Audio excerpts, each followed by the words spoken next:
Hello everyone. मेरा नाम अजय सिंह है। मैं एनआईटी इलाहाबाद से एमसीए किया हूँ और अभी करंटली मैं सैमसंग एसडीएस में जॉब करता हूँ।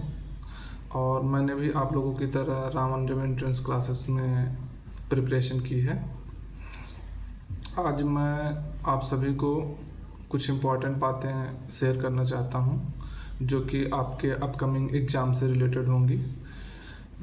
और सबसे बड़ी बात यह है कि अभी 14 से 15 दिनों में एग्ज़ाम आपके होंगे। जैसा कि आप लोगों को पता होगा कि एग्ज़ाम 8 जून को हैं।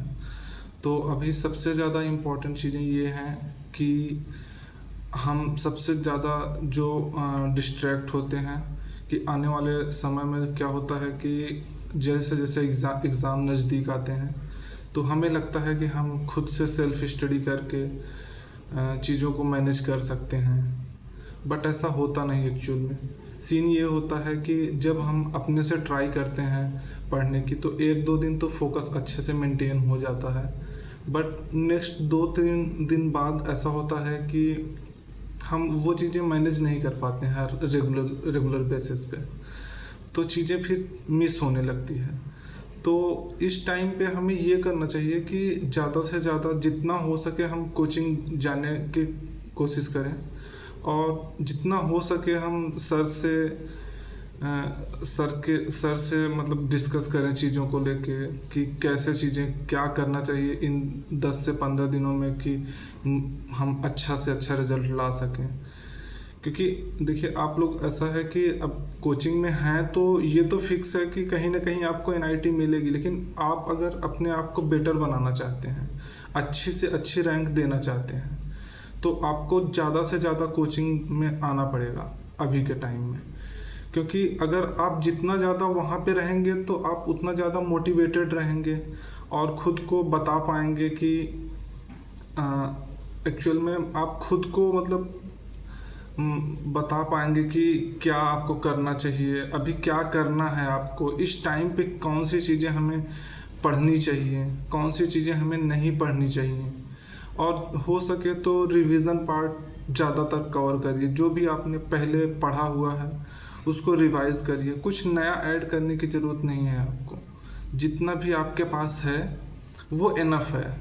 आपको उतने में ही आप अगर उसको रिवाइज अच्छे से करते हैं तो मच बेटर, आप उतने में बहुत अच्छा कर सकते हैं। ज़्यादा चीज़ों को आप बढ़ाएंगे तो वो आपको बेनिफिशियल नहीं होगा।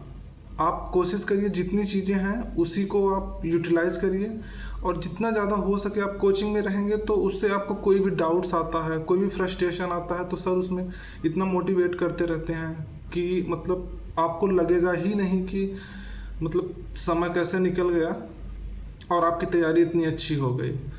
और आप लगातार कोचिंग आते जाते रहेंगे तो इससे क्या होगा कि आप फ्रस्ट्रेट नहीं होंगे, पैनिक नहीं होंगे एग्ज़ाम में।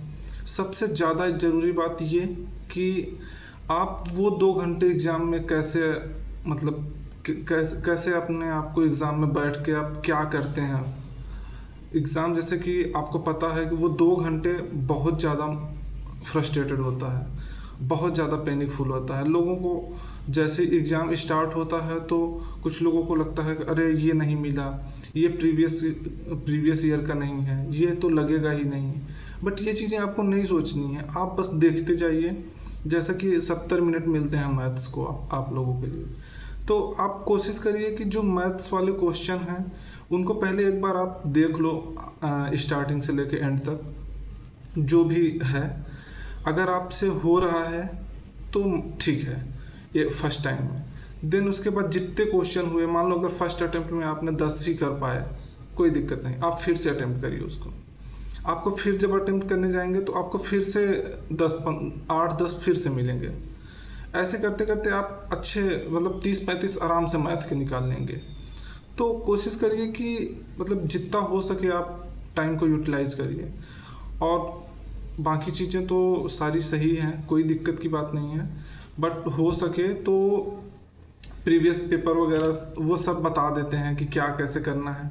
अभी लास्ट 15 डेज़ का उनका प्रॉपर एक वो होता है जिससे कि प्लान होता है कि वो इन 15 डेज़ में क्या कराएंगे। तो ये 15 डेज़ बहुत ज़्यादा इम्पॉर्टेंट है आप लोगों के लिए। तो आप कोशिश करिए कि जितना ज़्यादा हो सके मतलब कोचिंग जाने की कोशिश कीजिए, क्योंकि ये बहुत ज़्यादा इम्पॉर्टेंट चीज़ें हैं। अभी जो आपको बताया जाएगा कोचिंग में, वो शायद आपको पूरे साल में वो चीज़ें ना मिली हों जो आपको अभी लास्ट के 15 डेज़ में मिल जाएंगी। तो मेरे तरफ से आप लोगों को बेस्ट विशेस हैं। और 2026 बैचेस स्टार्ट हो गई हैं। तो आपको बाकी कुछ डिटेल्स चाहिए तो आप कोचिंग में आके ले सकते हैं। ओके, जय Shri Ram, thank you guys.